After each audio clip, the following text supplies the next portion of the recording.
Hello student, welcome in general fourth class. Last class में बच्चों हमने सीखा था कि अगर क्वेश्चन में कैश डिस्काउंट, ट्रेड डिस्काउंट अगर एक साथ होते हैं, ओपनिंग एंट्री का ट्रीटमेंट कैसे होता है, आउटस्टैंडिंग एक्सपेंस, प्रीपेड एक्सपेंस का ट्रीटमेंट कैसे करते हैं, अगर हम कोई बिल्स ऑफ एक्सचेंज किसी के फेवर में एक्सेप्ट करते हैं, बिल्स टेबल हमने एक्सेप्ट किया या हमें किसी से बिल रिसीवर मिला, तो उसका हम जनरल में कैसे ट्रीटमेंट करते हैं। तो आज की क्लास में हम उससे आगे कुछ जनरल की कॉम्प्रिहेंसिव ट्रांजैक्शंस को सीखेंगे। तो आपकी वर्कशीट का question number 31, rent paid of building 10,000, half of the building used by proprietor. हमने बिल्डिंग का किराया दिया है और आधी बिल्डिंग को हमने पर्सनल पर्पस के लिए यूज किया है। तो देखिए, जब हमने रेंट पे किया तो हमने एंट्री पास करी, rent account debit to cash, this is 10,000। लेकिन अब इसमें आधी बिल्डिंग प्रोप्राइटर ने पर्सनल पर्पस के लिए यूज करी है, तो उसकी एंट्री हो जाएगी drawings account debit to rent account, this is 5,000। और अगर आप बच्चों ये दो एंट्रीज नहीं करना चाहते तो आप इसकी कंबाइन एक कॉमन एंट्री भी पास कर सकते हैं कि आधा रेंट प्रोप्राइटर के पर्सनल यूज के लिए और आधा बिजनेस के लिए। तो जो बिजनेस के लिए उसके लिए रेंट अकाउंट डेबिट 5,000 और आधा प्रोप्राइटर के लिए है, that is drawings account debit and to cash account. Business से हमारा कैश गया 10,000। The ratio being rent paid, half of the building used by the proprietor for personal purpose. अब कहते हैं paid fire insurance premium of the building, और कहते हैं कि उस बिल्डिंग का हमने फायर इंश्योरेंस प्रीमियम पे किया है 10,000 रुपए। तो अब देखिए, इसका अगर फायर इंश्योरेंस प्रीमियम हमने पे किया सपोज 1,000 रुपए, तो अब आधी बिल्डिंग तो प्रोप्राइटर ने पर्सनल पर्पस के लिए यूज किया है, तो insurance premium account debit, insurance premium debit 500, drawings account debit 500 और टू कैश। मतलब इस बिल्डिंग के जो भी एक्सपेंसेस होंगे उसको हम सबको हाफ हाफ करके दिखाएंगे, क्योंकि आधी बिल्डिंग को प्रोप्राइटर ने पर्सनल पर्पस के लिए यूज किया हुआ। फिर आगे कहते हैं पेड लाइफ इंश्योरेंस प्रीमियम। अगर सिंपल इंश्योरेंस है तो बिजनेस का एक्सपेंस है, लेकिन अगर हमने लाइफ इंश्योरेंस प्रीमियम पे किया तो इट्स अ ड्राइंग्स। तो अगर हम लाइफ इंश्योरेंस प्रीमियम पे करते हैं तो this is drawings account debit to cash account. जैसे इनकम टैक्स आपने पे किया वो ड्राइंग्स था, लाइफ इंश्योरेंस प्रीमियम भी हमारा एक पर्सनल एक्सपेंस है और बिजनेस पे करते हैं तो इट्स अ ड्राइंग्स। उसके बाद वो कहते हैं charge depreciation of furniture 10% per annum for 1 month. तो डेप्रिसिएशन फर्नीचर के ऊपर चार्ज करते हैं, उसकी एंट्री आपको पता है, एंट्री होती है depreciation account debit to furniture. ये आप पहले कर चुके हो आप लोग। अब यहाँ पे इम्पोर्टेंट बात ये कि हमने जो डेप्रिसिएशन चार्ज किया है वो 1 मंथ का चार्ज किया है। हमारे पास फर्नीचर था 12,000 का, रेट ऑफ इंटरेस्ट है हमारा 10% और वो चार्ज कर रहा है 1 मंथ का, तो दिस इज 1/12, तो दिस इज 100 रुपीज। अगर ये 2 मंथ्स का होता तो क्या करते, 2/12, 3 मंथ्स का होता तो क्या करते हम लोग, 3/12। तो अब अगर हमने किसी बिल्डिंग का इंश्योरेंस एडवांस में दिया और आधी बिल्डिंग को प्रोप्राइटर अगर पर्सनल यूज के लिए करता तो उसका ट्रीटमेंट कैसे होगा। Insurance of building paid in advance, half of the building used by the proprietor and insurance premium paid is 500। तो देखिए, जब हमने इंश्योरेंस प्रीमियम पे किया तो एंट्रियों के insurance premium account debit to cash normal entry है सारा, और इसमें से कहते हैं कि सारा हमने एडवांस में दिया, लेकिन आधी बिल्डिंग को प्रोप्राइटर पर्सनल पर्पस के लिए यूज कर रहा है। तो जितना पर्सनल पर्पस के लिए यूज कर रहा है दैट इज अ ड्राइंग्स, और जितना बिजनेस के लिए एडवांस पे किया दैट इज अ प्रीपेड, और हम अपना इंश्योरेंस प्रीमियम 500 से पूरा क्रेडिट करेंगे। तो प्रीपेड जो माना जाएगा वो उस पार्ट के लिए माना जाएगा जो बिजनेस के लिए एडवांस दिया है। प्रोप्राइटर के लिए अगर हमने एडवांस दिया तो सिंपली ड्राइंग्स। तो इंश्योरेंस टू कैश, और जितना प्रोप्राइटर्स के लिए दिया दैट इज ड्राइंग्स, और जितना बिजनेस के लिए एडवांस दिया तो प्रीपेड इंश्योरेंस टू इंश्योरेंस। ऐसे ही अगर हमने कैपिटल के ऊपर इंटरेस्ट देते हैं तो एंट्री आपको पता है इंटरेस्ट टू कैपिटल हमारी कैपिटल है 60,000, उसका 10% 6,000 रुपये होता है। लेकिन कहते हैं कि इंटरेस्ट जो देना है वो 6 मंथ्स का देना है। तो हमारी जो कैपिटल है 60,000 है, उसके ऊपर इंटरेस्ट का रेट है 10% 6 मंथ्स का। अगर कहता है 4 मंथ्स का तो 4 मंथ्स का करते हैं। तो दिस इज 3,000। यहाँ पे ऐसा क्यों किया? क्योंकि कैपिटल पे इंटरेस्ट इसमें 6 मंथ्स के लिए बोला हुआ है, और अगर 6 मंथ्स नहीं बोला होता पूरे साल का हम लोग इंटरेस्ट देते हैं। ऐसे ही ड्रॉइंग्स का अगर हम लोग इंटरेस्ट चार्ज करते हैं तो हमें एंट्री पता है drawings to interest on drawings, but इसमें लिखा है कि charge interest on drawings 10,000 12% per annum for 6 months, यानी कि इंटरेस्ट पूरे साल का चार्ज नहीं करना, 6 मंथ्स का चार्ज करना है। तो 10,000 का 12% और 6 मंथ्स। अगर 3 मंथ्स का होता तो 3/12, 2 मंथ्स का होता 3/12, 1 मंथ का होता तो 1/12, एंड दिस इज 600। तो this is drawings account debit to interest on drawings. ये सब एंट्रीज हम पहले कर चुके हैं, बट उसमें हमने 2 मंथ्स 3 मंथ्स 4 मंथ्स इस तरह से कैलकुलेशन नहीं करी थी। तो यहाँ पे नई बात क्या है कि अगर हम इस इंटरेस्ट को किसी पर्टिकुलर ड्यूरेशन के लिए अगर हम लोग चार्ज करते हैं, ऐसे ही provide interest on loan from Suhani. Suhani से आपने 1 लाख रुपीज का लोन दिया है और उसके ऊपर हम 18% इंटरेस्ट देंगे। तो आपको पता है interest on loan account debit to outstanding interest loan या फिर लोन अकाउंट। तो सिंपली हम अभी तक जो लोन था उसके ऊपर 18% कैलकुलेट करते थे, बट यहाँ पे कहते हैं कि जो कैलकुलेट करना है वो 2 मंथ्स का करना है। तो मतलब यहाँ पे क्या करना पड़ेगा? 1 लाख का हमारा लोन है, 1 लाख के ऊपर रेट ऑफ इंटरेस्ट है 18% and this is for 2 months 2/12। तो ये हमारा जो इंटरेस्ट आ जाएगा दैट इज 3,000। ऐसा क्यों करना पड़ा? क्योंकि इसने लिखा है कि इंटरेस्ट जो हमने लोन लिया हुआ है उसके ऊपर हमें सिर्फ 2 महीने का देना है। तो इसलिए आपने क्या किया? 2/12, 3 मंथ्स का होता तो 3/12। अब आपने किसी से लोन दिया है तो उसके ऊपर आपको इंटरेस्ट देना है। अगर हमने किसी को लोन दिया तो उसके ऊपर इंटरेस्ट मिलेगा या हमारी इनकम होगी, और वो इंटरेस्ट अभी तक हमें नहीं मिला तो ये हमारी एक्रूड इनकम हो गई।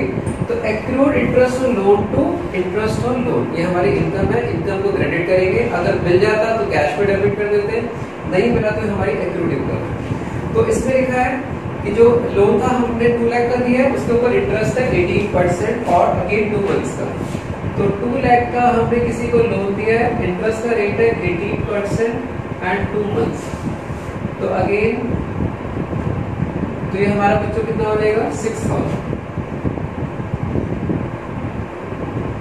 तो इस क्वेश्चन में हमने सीखा कि अगर हम कोई इंश्योरेंस पे करते हैं और उसकी आधा इंश्योरेंस बिजनेस के लिए और आधा पर्सन के लिए, तो पर्सन पार्ट के लिए ड्रॉइंग्स की यूज करते हैं, और दूसरा अगर हम डेप्रिसिएशन या इंटरेस्ट ऑन कैपिटल या इंटरेस्ट ऑन ड्रॉइंग्स या इंटरेस्ट ऑन लोन पूरे साल का ना लगाकर किसी पर्टिकुलर ड्यूरेशन का निकालते हैं, तो जो भी हमारा लोन कैपिटल या ड्रॉइंग्स है इनटू रेट अपॉन 100 तो होगा ही होगा। साथ ही साथ हम उतने मंथ्स का कैलकुलेट करेंगे जितने मंथ्स के लिए हमने कैपिटल या ड्रॉइंग्स या लोन को दिया है या हमने यूज किया। अभी तक बच्चों हम रेट डिस्काउंट, कैश डिस्काउंट कर चुके हैं। तो कैश डिस्काउंट में एक बात आपने देखी थी कि हम जैसे किसी को अगर 5600 की पेमेंट कर रहे हैं और 400 का हमें डिस्काउंट मिल रहा है, तो 5600 की जो हमने पेमेंट की है वो डिस्काउंट लेस करने के बाद है। इसका मतलब हम इसको 6000 रुपए देने दें। ऐसे ही अगर हमें किसी से 6500 रुपीज मिल रहे हैं और उसको 500 रुपए का अगर डिस्काउंट अलाउ करते हैं, तो इसका मतलब है कि हमें उससे 7000 रुपए लेने थे। बट अगर यही डिस्काउंट की जो परसेंटेज में अगर गिवन हो तो कैसे करेंगे? तो receive from Divya 7200 after 10% discount. तो एक चीज पक्की है कि दिव्या से 7200 हमें मिले हैं और 10% का हमने डिस्काउंट किया। अब सवाल ये कि जो 10% का डिस्काउंट है इस पे होगा, ये जो पैसे दिव्या से लेने थे उसके ऊपर होगा। तो ऑफ कोर्स ये जो अमाउंट आपको दिया डिस्काउंट लेस करने के बाद दिया है। तो कहते हैं कि let amount due is x और x minus 10% of x is 7200। जो भी पैसे लेने थे उसमें से 10% का डिस्काउंट लेस करके हमें कितना मिला? 7200। तो अगर आप इसको सॉल्व करेंगे तो अमाउंट हमारा आ जाएगा 8000। तो इसका मतलब दिव्या से हमें 8000 लेना था, 8000 हमें लेना था, 7200 हमें मिला, तो हमने 800 का उसको क्या दे दिया? डिस्काउंट दे दिया। इसी तरह से paid to Moksha 9,000 after getting 10% discount. तो इसका मतलब मोक्षा को हमने पे कितना किया 9,000, डिस्काउंट हमें मिला है। तो अगेन अभी जो 10% का डिस्काउंट होगा 9,000 पे होगा, ये जो पैसे एक्चुअली मोक्षा को हमने पे करने थे, तो हमने जो एक्चुअली मोक्षा को पैसे पे करने थे उसके ऊपर हमारा 10% का डिस्काउंट होगा। Again let due amount is x और x minus 10% of x is 9,000। जो भी पैसे हमने देने थे उसका 10% लेस करने के बाद हमारा अमाउंट कितना आया 9,000। तो अगर आप इसको सॉल्व करेंगे तो दिस इज 10,000। तो this is Moksha debit 10,000 to cash 9,000 to discount 1,000। तो एक चीज क्लियर हो गई कि जो पेमेंट का अमाउंट होता है वो हमेशा डिस्काउंट लेस करने के बाद होता है। Rent receive 500 security deposit 50,000। जब हम मकान किसी को किराए पे अगर देते हैं, किराया हमें मिलता है, ये हमारी इनकम है, लेकिन जो सिक्योरिटी डिपॉजिट हम लोगों को मिलता है वो हमारी इनकम नहीं है, वो हमारी एक लायबिलिटीज है, हमारा एक ऑब्लिगेशन है। क्योंकि जब भी हमारा टेनेंट प्रॉपर्टी को खाली करके जाएगा, वैकेट करके जाएगा, वो सिक्योरिटी डिपॉजिट हमें रिटर्न करना पड़ेगा। तो तब तक वो पैसा हम लोग के लिए क्या है, एक लायबिलिटीज है। तो जैसे इस क्वेश्चन में हमें 5,000 रुपए का किराया मिला, 50,000 का हमें सिक्योरिटी डिपॉजिट मिला, तो हमारे पास टोटल कैश आ गया 55,000। जो रेंट है वो हमारी इनकम है और जो सिक्योरिटी डिपॉजिट है वो हमारी एक लायबिलिटीज है, क्योंकि वो पैसा हमें रिफंड करते हैं। इन सारे क्वेश्चंस में हम नरेशन नहीं लिख रहे, इसका मतलब ये नहीं है कि नरेशन नहीं लिखनी, टोटल नहीं करना, सब कुछ करना है, वो हम प्रैक्टिस ऑलरेडी कर चुके हैं। तो हम कॉम्प्रेसिव ट्रांजैक्शन की प्रैक्टिस कर रहे हैं। तो हमारा जो फोकस है कि ट्रांजैक्शन को कैसे करनी, अभी आपको ये सिखाने से। Building purchase for 4 lakh, loan taken from bank 3 lakh. अगर आप बिल्डिंग खरीदते हैं तो बिल्डिंग तो हमारे पास 4 लाख की आ गई, और उसके लिए अगर सारे पैसे कैश में देते तो पूरा कैश आ जाता, सारे पैसे लोन में डाल देते तो पूरा लोन आ जाता। बट यहाँ पर हमने क्या किया, 3 लाख रुपए का बैंक से लोन लिया, तो 3 लाख का हमने लोन ले लिया, बाकी पैसे हमने अपने पास से किस में पे कर दिए, कैश में से कर दिए। तो जितनी एसेट आई उसको डेबिट करेंगे, जितना हमने कैश पे किया कैश को क्रेडिट करेंगे। जो पैसा बिल्डिंग खरीदने के लिए बैंक से लोन लिया वो हमारी लायबिलिटीज है, हमारा ऑब्लिगेशन है, उस लायबिलिटीज को हम क्या करेंगे, क्रेडिट करेंगे। पे ट्रैवलिंग एक्सपेंस, नॉर्मल एंट्री होती है बच्चों, travelling expenses to cash. But अब इसमें नई बात क्या है, हमने अपनी जो सेल्समैन को ट्रैवलिंग एक्सपेंसेस की पेमेंट करी तो ज्यादा चली गई, उसने हमें 1,000 रुपए बाद में क्या कर दिया, रिफंड कर दिया। इसे रिकवर्ड एक्सेस ट्रैवलिंग एक्सपेंसेस, जो 1,000 रुपए हमने एक्स्ट्रा दे दिए थे वो हमारे पास वापस आ गए। तो जब हमने पे किया था ट्रैवलिंग एक्सपेंसेस टू कैश किया था, और अगर एक्सेस अमाउंट हमारे को रिकवर आ जाएगा तो बच्चों उल्टी एंट्री हो जाएगी, cash account debit to travelling expense account. अगर हम किसी को गुड्स का ऑर्डर देते हैं या हमें कहीं से गुड्स का ऑर्डर मिलता है, इसकी हम कोई एंट्री पास नहीं करते, लेकिन हमने किसी को ऑर्डर दिया और उसके लिए हमने एडवांस दिया, या हमें किसी से ऑर्डर मिला और एडवांस मिला, तो उसकी हम एंट्री पास करते हैं। तो place an order with Ishan for 30,000, इसके में कोई एंट्री पास नहीं करनी, लेकिन हमने ईशान को 10,000 का एडवांस दे दिया। तो जितना एडवांस दिया, advance to Ishan to cash 10,000। हमारा ऑर्डर था 30,000 का, जब तक गुड्स सप्लाई नहीं हो जाते उसकी कोई रेलेवेंस नहीं है। अब कहता है ईशान सप्लाइड गुड्स, ईशान ने अपना वादा पूरा कर दिया, उसने गुड्स हमें सप्लाई कर दिए। तो दिस इज द परचेजेस, हमारी परचेज होगी 30,000 और हमें 30,000 रुपए देने हैं, लेकिन 10,000 रुपए तो पहले दे चुके हैं। तो हमने एडवांस टू ईशान को पहले डेबिट किया था, वो हम उसको एडजस्ट कर लेंगे। 30,000 के गुड्स हमारे पास आए, 10,000 का पहले एडवांस दे चुके हैं, तो अब कितने पैसे देने पड़ेंगे हमारे को, 20,000। तो क्योंकि पैसे अभी तक दिए नहीं है, ईशान हमारा क्या हो जाएगा, क्रेडिट। और अगर ये पैसे हम अभी दे देते तो ईशान को हम क्या करते, क्रेडिट। इसी तरह से हम जब गुड्स की सेल करते हैं, कोई हमारे को ऑर्डर देता है तो उसकी हम कोई एंट्री पास नहीं करते, लेकिन ऑर्डर के केस पे अगर हमें कोई एडवांस मिल जाता है तो उसकी एंट्री पास करेंगे। और जब हम गुड्स सप्लाई करेंगे तो हम डेटर से उतने पैसे क्लेम करेंगे जितना एडवांस हमारे पास आ गया, उसको एडजस्ट करने के बाद। फॉर एग्जाम्पल, हमें किसी से 50,000 का ऑर्डर मिला, कोई एंट्री पास नहीं हुई, लेकिन 50,000 के ऑर्डर के केस में 20,000 का एडवांस मिला, तो उसकी हम एंट्री पास करेंगे cash to advance against order 20,000 के साथ। और जब हम एक्चुअली 50,000 की गुड्स सप्लाई करेंगे तो हमारी सेल 50,000 से क्रेडिट हो जाएगी, और जो 20,000 का एडवांस था वो डेबिट हो जाएगा, और बाकी की जो 30,000 रुपए हमें डेटर से लेने हैं, अगर वो मिल गए तो कैश में डेबिट करेंगे, और नहीं मिला तो हम उसको अपना डेटर बना लेंगे जिसको हमने गुड्स की सप्लाई करी है। अभी तक बच्चों हम लोग काफी छोटी क्लासेस से पढ़ते आ रहे हैं कि अगर किसी चीज का अगर मुझे सेलिंग प्राइस निकालना है तो मेरा जो कॉस्ट प्राइस होता है उसमें अगर मैं प्रॉफिट को ऐड करता हूं तो मेरा सेलिंग प्राइस आता है। अगर 10,000 की चीज किसी को मैं 2,000 के प्रॉफिट में सेल करता हूं तो मेरा सेलिंग प्राइस कितना होगा? 12,000। इसी तरह से अगर 10,000 की चीज मैं 2,000 के लॉस पे सेल करता हूं तो मेरा जो सेलिंग प्राइस होगा वो कितना होगा? 8,000। तो इसका मतलब है कि कॉस्ट पे अगर हम प्रॉफिट ऐड कर दें तो हमारा सेलिंग प्राइस आ जाएगा। और कई बार प्रॉफिट अमाउंट पे गिवन नहीं होता, प्रॉफिट की परसेंटेज गिवन होती है, तो कॉस्ट पे प्रॉफिट की परसेंटेज ऐड करके हमारा सेलिंग प्राइस आ जाता है। बट बच्चों प्रॉब्लम वहां आती है कि गिवन तो कॉस्ट प्राइस है, लेकिन जो प्रॉफिट की परसेंटेज है वो कॉस्ट पे गिवन ना होकर किस पे गिवन है? सेल्स पे गिवन है। तो आइए हम एक क्वेश्चन करेंगे। इसी तरह से आपको गुड्स की सेल आपने लॉस पे करी है, बट जो लॉस की परसेंटेज है वो कॉस्ट पे ना गिवन होगी, किस पे होती है? सेल्स पे गिवन होती है। तो देखिए जैसे पहले है goods costing 20,000 sold eight profit 20% on cost. तो ये तो सिंपल है, हमको सेल प्राइस निकालना है, 20,000 की कॉस्ट है, जो प्रॉफिट है 20% ऑन कॉस्ट है। कॉस्ट ही गिवन है लेकिन प्रॉफिट की परसेंटेज भी कॉस्ट के ऊपर है। तो 20% ऑफ 20,000, तो this is 20,000 plus 4,000, this is 24,000। तो सिंपल एंट्री होगी cash account debit to sales 24,000, और अगर ये सेल हमने क्रेडिट पे करी होती तो debtors account debit to sales 24,000। But problem आ रही है अगले पार्ट में। क्या प्रॉब्लम है? तो कहता है goods costing 20,000 sold eight profit 20% on sale. आपको दी हुई है कॉस्ट, लेकिन जो प्रॉफिट की परसेंटेज है वो किसके ऊपर है? सेल्स के ऊपर है। तो ऐसी सिचुएशन में हमें क्या करना पड़ेगा? लेट सेल्स एक्स और प्रॉफिट इज प्रॉफिट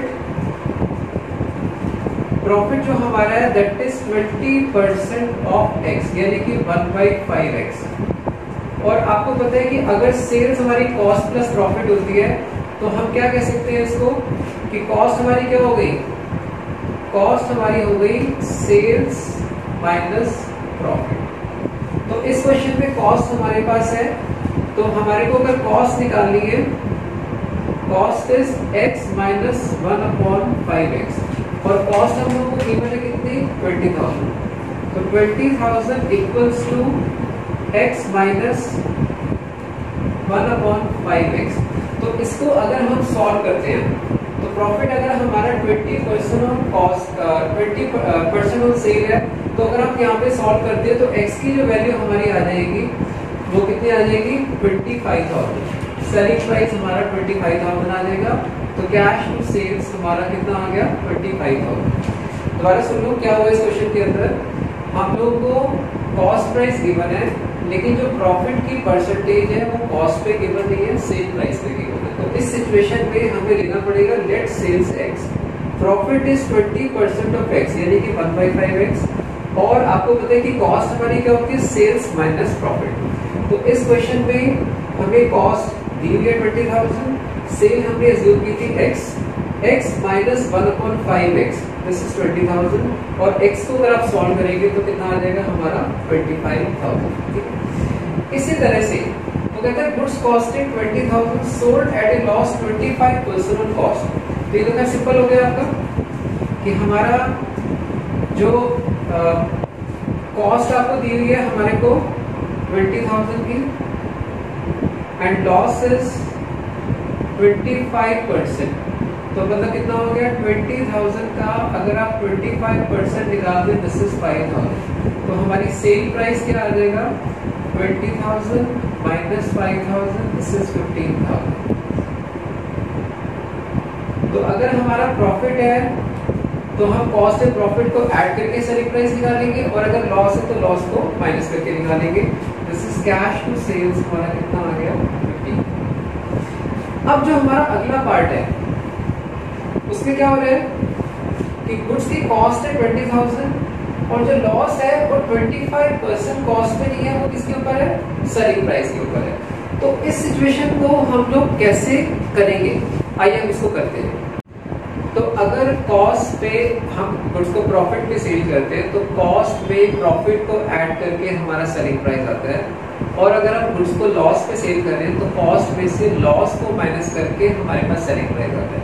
लेकिन अगर हम सेलिंग प्राइस से अगर कॉस्ट पे जा रहे हैं तो सेल्स में से प्रॉफिट को माइनस करते थे तो हमारी कॉस्ट आती थी, और सेल्स में अगर हम लॉस को ऐड करेंगे तो हमारी कॉस्ट आएगी। फॉर एग्जाम्पल, अगर 100 रुपए की चीज हम किसी को 120 रुपए में बेच रहे हैं तो हमें 100 में 20 रुपए ऐड करके सेलिंग प्राइस निकालना पड़ रहा है।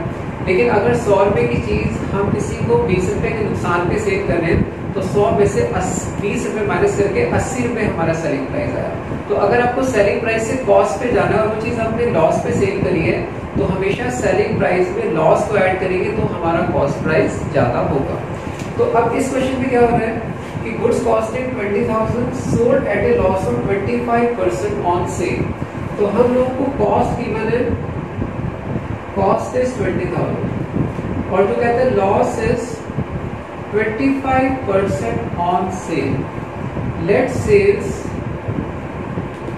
x loss is 25% of x, this is 1/4x।